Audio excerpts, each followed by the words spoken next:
नमस्कार दोस्तों, आप सभी का मेरे चैनल पे बहुत बहुत स्वागत है। आज मैं ऐसी दो मज़ेदार स्टोरी लाई हूँ ना, जिसको सुनते ही आपकी भी लाइफ बदल जाएगी।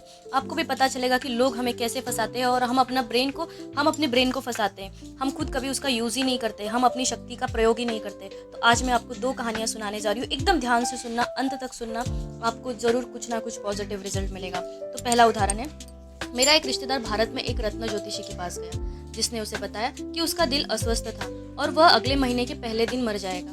उसने इस भविष्यवाणी को अपने परिवार के सभी सदस्यों को बताना शुरू कर दिया और अपनी वसीयत तैयार करा ली।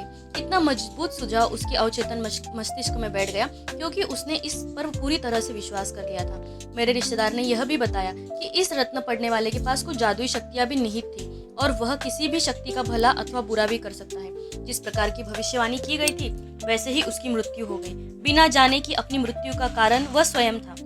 मुझे लगता है कि हम में से कई लोग इसी प्रकार की अजीबोगरीब बेवकूफ़ी और अंधविश्वास से भरी कहानियां सुनी हैं। अपने ज्ञान से देखें कि अवचेतन मस्तिष्क किस प्रकार से कार्य करता है। जिस प्रकार से मनुष्य का चेतन तर्क संगत मस्तिष्क पर विश्वास करता है, उसी प्रकार अवचेतन मस्तिष्क उसे स्वीकार करता है और उस पर कार्य करता है। मेरा रिश्तेदार प्रसन्न, स्वस्थ, जोश से भरा और शक्तिशाली था, जो बिना किसी कारण भविष्यवक्ता के पास गया। उसने उसे नकारात्मक सुझाव दिए, जिससे उसने स्वीकार किया। वह भय था, उसके मन में भय था और वह हमेशा इस तथ्य को सोचता रहता कि अगले महीने के पहले दिन वह मरने वाला है। उसने इसके बारे में सभी को बताना शुरू कर दिया और अपने आप उसका अंत हो गया। उसके मन में भी क्रियाएं शुरू हो गई और उसकी अपनी सोच का कारण थी। स्वयं अपनी इस मौत को लाया अथवा अपने डर को और अंत की आशंका से अपने भौतिक शरीर के विनाश का कारण बना। जिस महिला ने उसकी मृत्यु की भविष्यवाणी की थी, उसके पास उस क्षेत्र की कोई शक्ति नहीं थी। उसके पास सुझाव में कोई रचनात्मक अथवा उसका अंत करने जैसी कोई शक्ति नहीं थी। यदि उसके मस्तिष्क के नियम का ज्ञान होता, तो वह इस नकारात्मक सुझाव को पूरी तरह से नकार देता।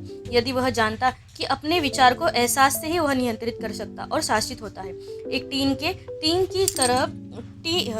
तीर की तरह जिसका लक्ष्य लड़ाकू जहाज पर था, महिला की भविष्यवाणी बिना उसके नुकसान पहुंचाए पूरी तरह से निष्क्रिय और नष्ट की जा सकती थी। दूसरे द्वारा दिए गए सुझावों की आपके ऊपर स्वतः कोई शक्ति कार्य नहीं करती है, जब तक कि आप अपने विचारों द्वारा उन्हें शक्ति न प्रदान करें। आपको अपनी मानसिक स्वीकृति देनी होगी, आपको विचार को स्वीकार करना होगा, तब यह आपका अपना विचार बन जाता है और आप सोचने लगते हैं। स्मरण रखिए, आपके अंदर अपने लिए अच्छा चुनने की क्षमता है। जिंदगी चुनिए, प्यार चुनिए, अच्छा स्वास्थ्य सुनिए। हम भी बहुत बार जाते हैं ज्योतिषी के पास, वो हमारा जो भविष्य बताता है, हम उस पर यकीन कर लेते हैं। अगर वो बोलेंगे आप बहुत अमीर बनने वाले हो, तो हम खुश हो जाते हैं, यार मैं अमीर बना, और उसके बाद हमारे साथ बहुत सारी अच्छी चीज़ें होने लगती है। लेकिन अगर वही हमको बोल दे कि आपको ये बीमारी लगने वाली है, अगर हमको वो बीमारी ना भी हो तो वो बीमारी ऑटोमेटिक हो जाती, फिर हम कहते हैं अरे पंडित जी ने तो ये बात सही कही थी। लेकिन पंडित जी ने आपके सबकॉन्शियस माइंड में वो बात डाल दी थी, वही बात आप रिपीट करते करते गए और वो घटना आपके साथ हो गई। चाहे वो घटना अच्छी हो या बुरी हो, पंडित जी हमको ज्ञान नहीं देते हैं, हम खुद उसको अपने पास लाते हैं। चाहे वो चीज़ अच्छी हो या बुरी हो, हम उसे खुद अपने जिंदगी में लाते हैं। दूसरा उदाहरण है, एक कॉलेज के प्रोफेसर जिसने मई में 1962 में न्यूयॉर्क के टाउन हॉल में हुए मस्तिष्क विज्ञान के व्याख्यान में भाग लिया था।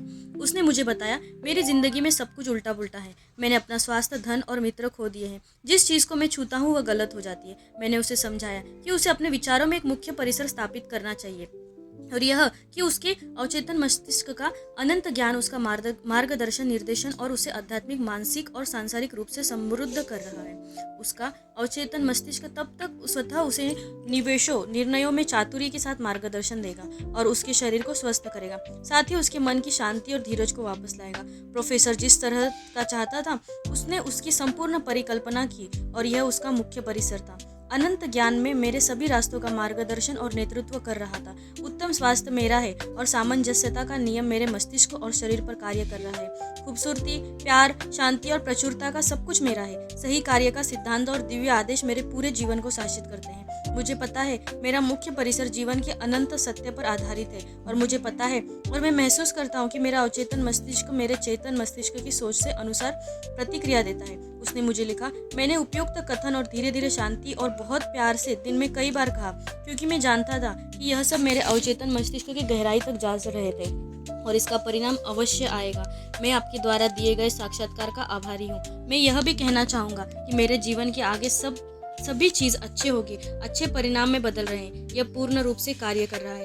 तो आपको इस कहानी में एक ही मतलब है, मकसद है कि कॉलेज के प्रोफेसर है जिन्होंने एक मस्तिष्क विज्ञान के व्याख्यान में उस स्टूडेंट को बताया कि तू आज से सोच कि तेरे साथ सब कुछ अच्छा हो रहा है, जो भी चीज़ें अच्छी हो रही है। पहले वो सोचता था मेरी सब खराब हो रही है, मेरे दोस्त छूट रहे हैं, मेरा ये मेरा वो, मतलब वो पहले बहुत निगेटिव था। फिर उसको उसके प्रोफेसर ने बताया कि तू इस सारी चीज़ों को पॉजिटिव करना स्टार्ट कर। जैसे मैं कभी घर नहीं ले सकता, ऐसा नहीं बोलना है, मैं घर ले लूँगा, मैंने घर ले लिया है, मैंने घर, इसको एहसास को फील करना है। जब हम पूरी तरह से फील करने लग जाते हैं तो वो चीज़ें ऑटोमेटिक हमारे लाइफ में आने लग जाती हैं। तो आप सभी को मेरी वीडियो कैसी लगी हो प्लीज़ कमेंट करके ज़रूर बताएं। एंड अगर कोई गलती होती हो तो प्लीज़ कमेंट में बताएं, मैं वो उसको गलती को ज़रूर चेंज करूँगी। Thank you so much, love you all.